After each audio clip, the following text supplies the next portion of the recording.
يا رب أسألك التقى في كل حال. السلام علیکم ورحمۃ اللہ وبرکاتہ۔ سوال کچھ اس طرح سے ہے کہ کیا ایک استاد میل یعنی مرد جو اس کی اسٹوڈنٹس ہیں، اس کی طالبات ہیں، وہ ان طالبات کے ساتھ سیر کرنے لاہور یا کہیں اور جا سکتا ہے یا نہیں، اس صورت میں کہ ان فیمیل لڑکیوں کے ساتھ کوئی ان کا محرم رشتہ دار موجود نہیں ہے؟ ایسی صورت میں کیا وہ استاد جو ان کو پڑھاتا ہے وہ عالم ہے یا جاہل ہے، جیسا مرضی ہے،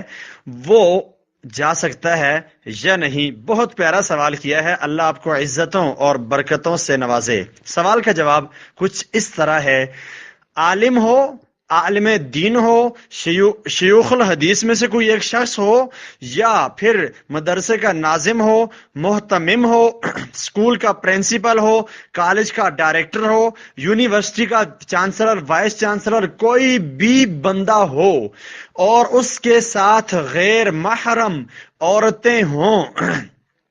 اور ان عورتوں کے ساتھ کوئی محرم شخص نہ ہو، ایسی صورت میں کوئی بھی شخص جملے پر غور کیجیے گا، کوئی بھی شخص سفر ان فیمیل لڑکیوں کے ساتھ، طالبات کے ساتھ نہیں کر سکتا۔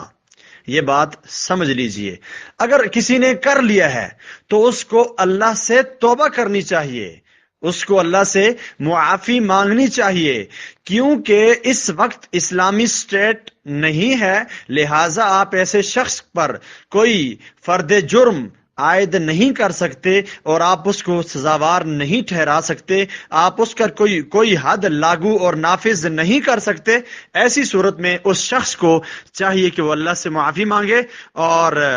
آئندہ ایسا نہ کرنے کا وعدہ اور عہد کرے، انشاءاللہ الرحمن یہی اس کی غلطی کا کفارہ ہے۔ اور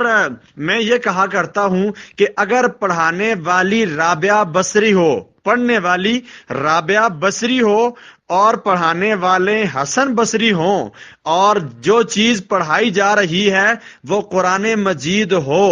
اور جس جگہ پڑھایا جا رہا ہے وہ جگہ بیت اللہ ہو، یہ چاروں کی چاریں عظیم چیزیں ہیں۔ حسن بصری عظیم تابعی، رابعہ بصری ایک عظیم عورت، دنیا میں نیک عورت گزری ہے، اور بیت اللہ آپ سب جانتے ہیں، اور پھر قرآن کی تعلیم آپ سب جانتے ہیں کتنی اہم اور اہمیت کی حامل ہے۔ یہ چیزیں بھی ہوں، پھر بھی یہ حسن بصری اور رابعہ بصری بیت اللہ میں بیٹھ کر قرآن کی تعلیم الگ بغیر کسی محرم رشتہ دار کے نہیں دے سکتے، تو آج کے ٹیچرز اور آج کی فیمیلز، عورتیں، طالبات یہ سفر ہرگز نہیں کر سکتی۔ السلام علیکم ورحمۃ اللہ وبرکاتہ۔